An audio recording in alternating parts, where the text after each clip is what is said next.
Your Honour, my submission today is that the only evidence that has been submitted by the Queensland Police Force to support the fact that my client is guilty of 106 crimes was obtained in a manner which makes the evidence inadmissible. My submission is supported by two main points.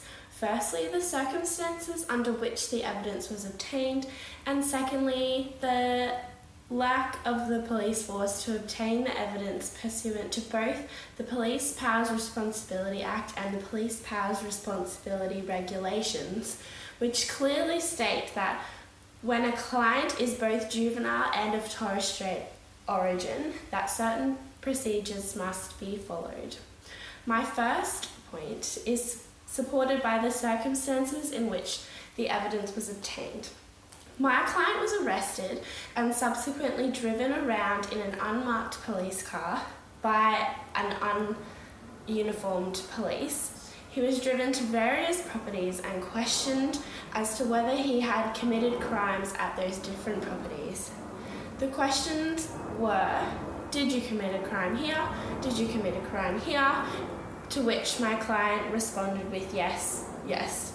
Your Honour, this is an obvious display of gratuitous concurrence and clearly shows that my client was not aware of what he was admitting to. Following this, my client was taken into a room and offered a support person where he underwent further questioning. My client did not know who the support person was and was not able to call other support people, for example, his family or friends.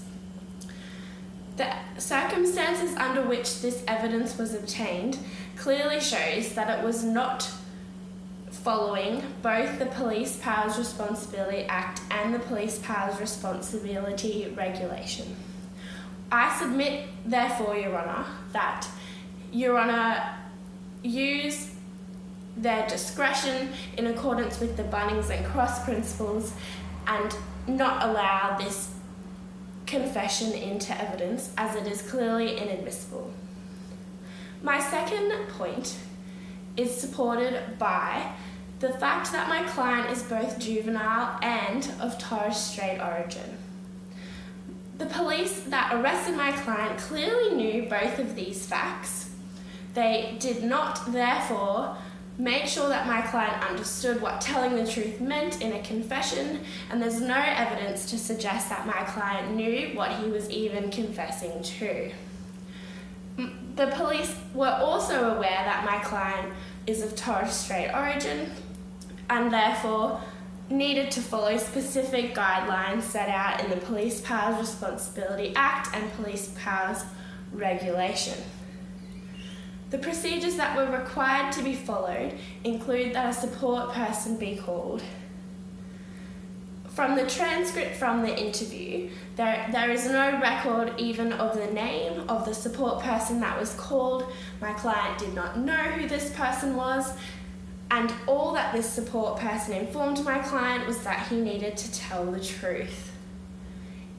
The procedures that need to be followed are set in place for specific reasons so that the evidence is then admissible and my client is aware of what he is confessing to. Gratuitous concurrence is often displayed in clients and people of Aboriginal and Torres Strait Island, and as I'm sure you are aware, Your Honour, it occurs when specific questions or leading questions are asked to a client and they're put in a situation where they feel yes is the best answer.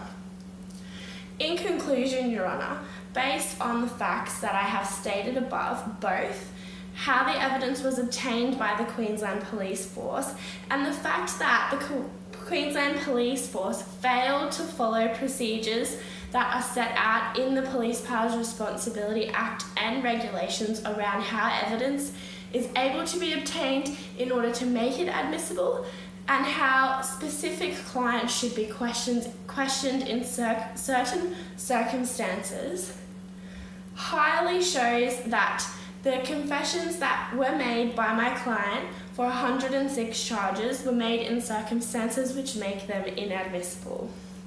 Therefore, Your Honour, I submit that Your Honour exercise their discretion in making the evidence inadmissible. Thank you, Your Honour.